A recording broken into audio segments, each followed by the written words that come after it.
Jadi saya Bentar. dulu ya. Oke, jadi intinya yang mau disampaikan yang pertama itu adalah klarifikasi saya ya. Klarifikasi saya Andreas Nautsi Tonga terhadap pernyataan dari penasihat hukum Karen ya, yang menyatakan bahwa saya berusaha untuk apa istilahnya ya, persisnya itu membungkam atau meredam ya, meredam kasus Zevi ya. Hal pertama yang perlu saya sampaikan bahwa pembicaraan itu adalah pembicaraan antara penasihat hukum ya, antara penasihat hukum, saya sebagai penasihat hukum Arya, Pak Wemi sebagai penasihat hukum dari Karen ya, di mana hal tersebut ya ada juga aturan mainnya sebetulnya ya, di mana secara etika ya, pembicaraan itu sebenarnya tidak bisa diungkap atau tidak bisa dijadikan bukti ke pengadilan, itu clear ya. Nah, sekarang yang dilakukan adalah hal tersebut disampaikan bahwa seakan-akan saya ini sedang melakukan suatu hal yang menurut saya tidak terpuji begitu ya. Begini, saya perlu jelaskan kepada masyarakat Indonesia bahwa pertemuan yang saya lakukan dengan saudara Wendy itu adalah satu-satunya pertemuan yang kami rancang dengan penuh kasih ya, di mana keluarga ini sedang berduka.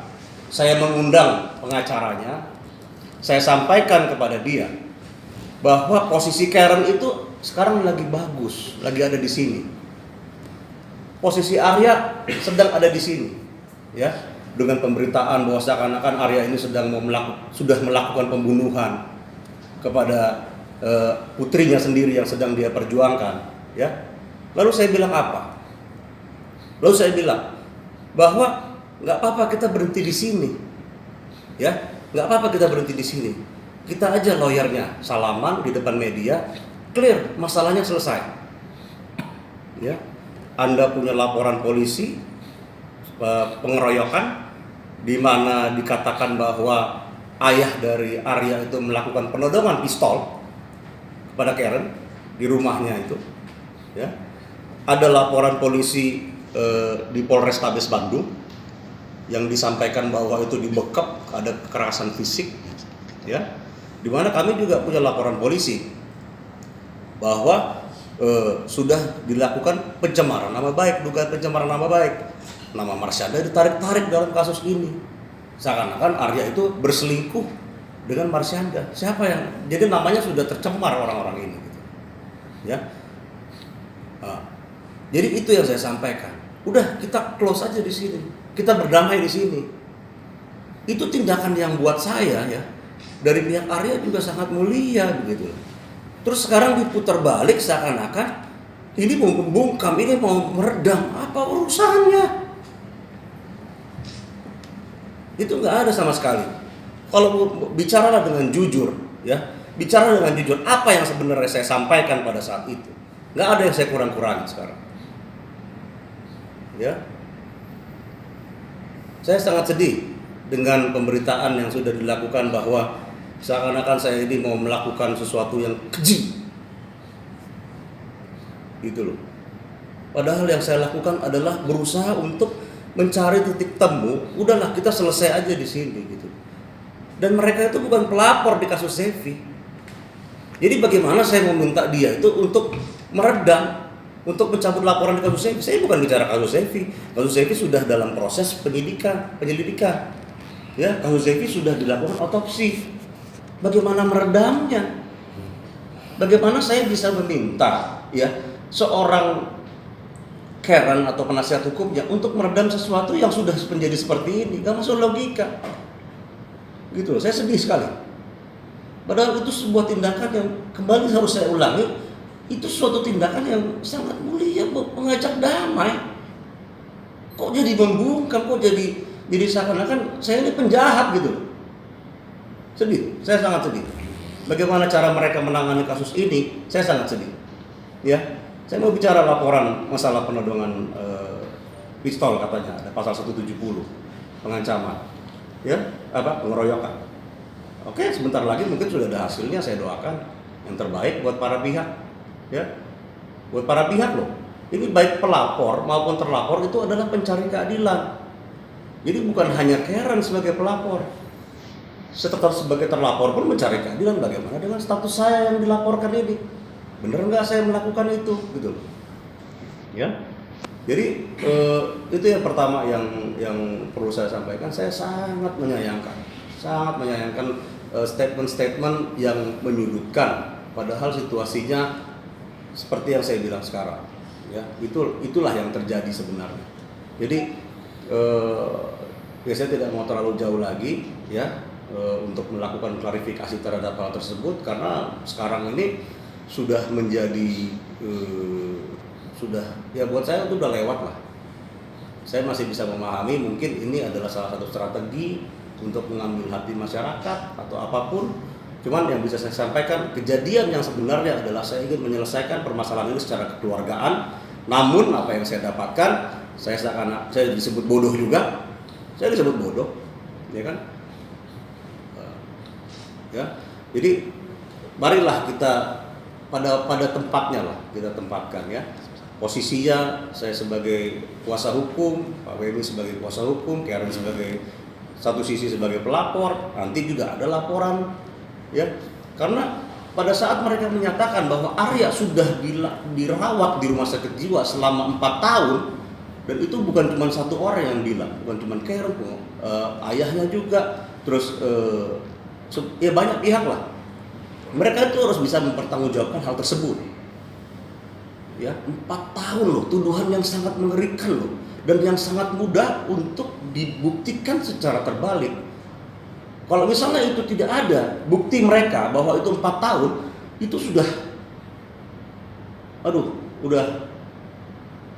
fatal. Sudah fatal.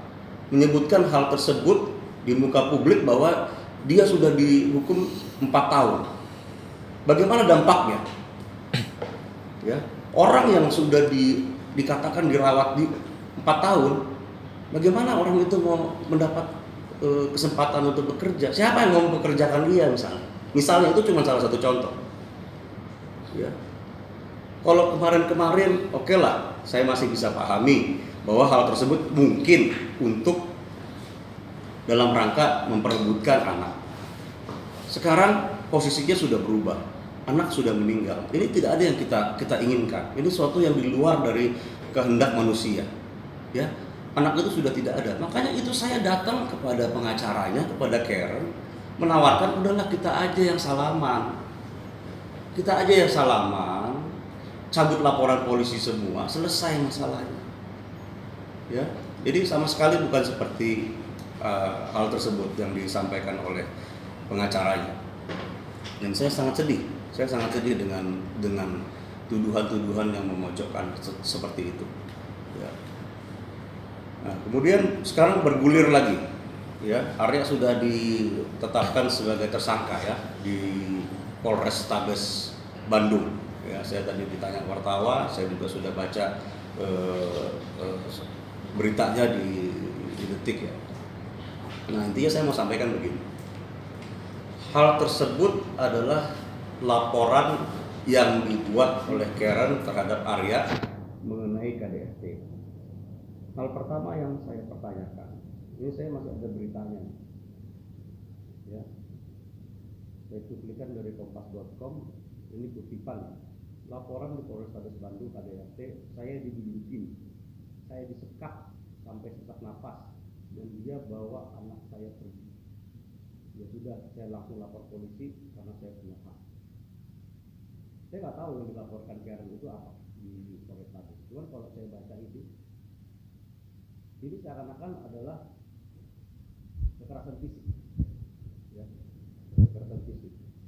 Lalu yang diumumkan oleh Bapak Kapolres ini adalah pasal 45 ayat 2. Ayat 2 itu dengan ancaman pidana 4 bulan penjara. Ya, itu adalah kekerasan psikis. Nah, jadi apa yang diberitakan bahwa seakan-akan ini terjadi kekerasan fisik, ya ternyata enggak juga, ya. Ini banyak hal yang nanti akan terjadi di dalam laporan ini, Ya. Di dalam suatu penetapan tersangka itu sebenarnya seperti yang saya sampaikan itu bukan akhir dari segala-galanya. Penetapan tersangka itu adalah suatu proses hukum, ya, dalam pencarian keadilan juga, karena di situ masih bisa orang itu mendapatkan SP3 nanti, ya. Karena area ini juga sebenarnya belum terlalu banyak diperiksa di Polrestabes Bandung. Masih banyak yang bisa kita sampaikan nanti kepada Polrestabes Bandung mengenai kejadian yang sebenar-benarnya, ya. Kita juga sudah menyiapkan banyak sekali footage, ya, rekaman-rekaman, statement-statement, baik itu dari semua pihak semua kami rekam, dan itu sudah kami lihat banyak sekali ketidakkonsistenan, berbenturan keterangan yang diberikan oleh satu orang yang sama dalam kesempatan yang berbeda, ya. Sudah sangat seserius itu kami menangani kasus ini, ya. Termasuk nanti di Polrestabes Bandung yang bisa saya sampaikan bahwa pada saat itu Arya itu sedang melakukan upaya pencegahan supaya Karen itu tidak melakukan bunuh diri, ya. Direkam, puji Tuhan, saya senang itu direkam. Supaya apa? Supaya terlihat, tergambar gitu kejadian sepertinya sebenarnya itu seperti apa, ya. Nah, jadi kalau misalnya itu nanti kami sudah bisa sampaikan ke pihak penyidik lebih luas lagi, karena kemarin apa? Karena kemarin begini, di Polrestabes Bandung itu belum banyak bicara karena memang ada musibah, ya. Zefi meninggal, jadi konsentrasinya pun terganggu. Bagaimana kita harus menghadapi semua proses hukum yang sedang dijalani, itu sangat sulit. Nah, cuman sekarang sudah mulai ditata. Nah, nanti kita akan banyak bicara dengan Polrestabes Bandung. Kita akan memberikan keterangan yang sejelas-jelasnya. Sekarang logikanya, kalau kita sedang menghalangi seorang untuk melakukan bunuh diri, ya, nggak mungkin itu cuma dielus-elus. Saya jangan bunuh diri, ya. Pisau itu sudah nusuk. Tidak. Pasti ada upaya gitu.